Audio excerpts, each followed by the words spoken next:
Good morning and welcome to today's International Space Station Update Hour. You're joining us here inside of the Flight Control Room in Houston, Texas, where the Orbit 2 team is currently on console, monitoring all of the systems on board the orbiting laboratory.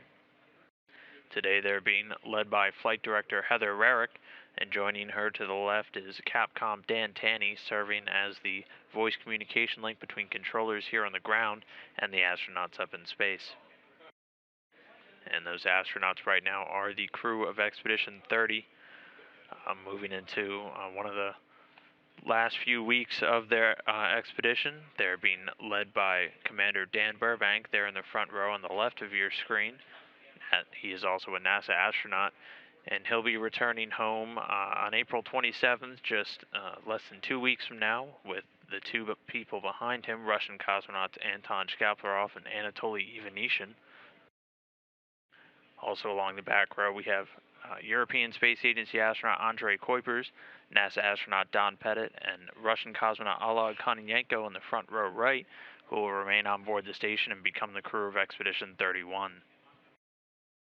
Major activity on board the station today is revolved around the undocking of the Progress 46 cargo ship, which took place earlier this morning at 6:04 a.m. Central Time, while the station flew about 245 miles above southeast Russia, just north of the Mongolian border.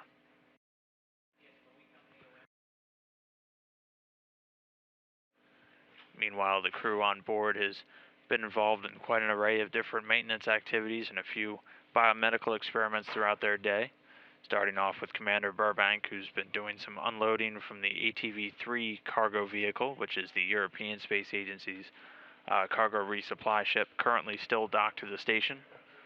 Aside from that, he'll be doing some work on the waste and hygiene compartment, changing out the urine receptacle and also an insert filter. Moving on, Russian cosmonaut Anton Shkaplerov is doing some training today with the TORU, or the Telerobotically Operated Rendezvous Unit. He was doing that alongside Oleg Kononenko as they prepare for the upcoming docking of the Progress 47 spacecraft, scheduled to take place on Sunday at 9:40 a.m. Central Time.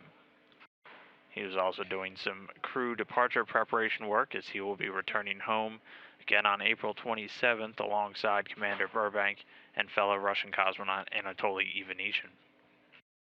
Ivanishin, meanwhile, is working on quite a few biomedical experiments on board the station, starting off his day with the Russian immuno experiment, taking some saliva and blood samples, and also taking a stress test.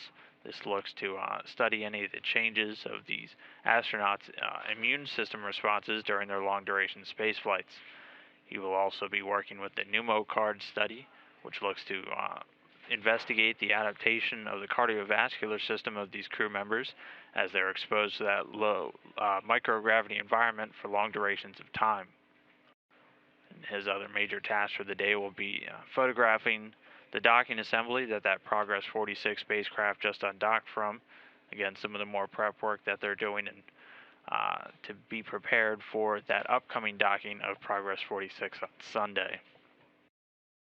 Our third Russian cosmonaut, Oleg Kononenko, again participated in that TORU drill alongside Anton Shkaplerov, and he'll also be doing a video downlink test via their KU band a little bit later today to make sure all the systems are still working as they're expected following that Progress undocking. European Space Agency astronaut Andrei Kuipers is also doing another biomedical experiment today, working on the CARD experiment, taking some blood and urine samples, as well as doing a few rebreathing exercises throughout the day.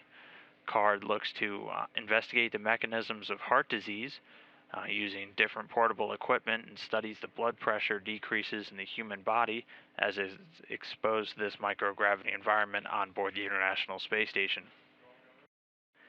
And then our last Expedition 30 crew member, Don Pettit, was working on the vascular experiment earlier today, very similar to the Russian experiment, the pneumocard, where it's looking to study the effects of long-duration space flights on the cardiovascular system. And this is usually done, these changes are brought about by the unique microgravity environment and could impact that vascular system and accelerate the stiffening of blood vessels, which actually parallels the aging process that we see here down on Earth.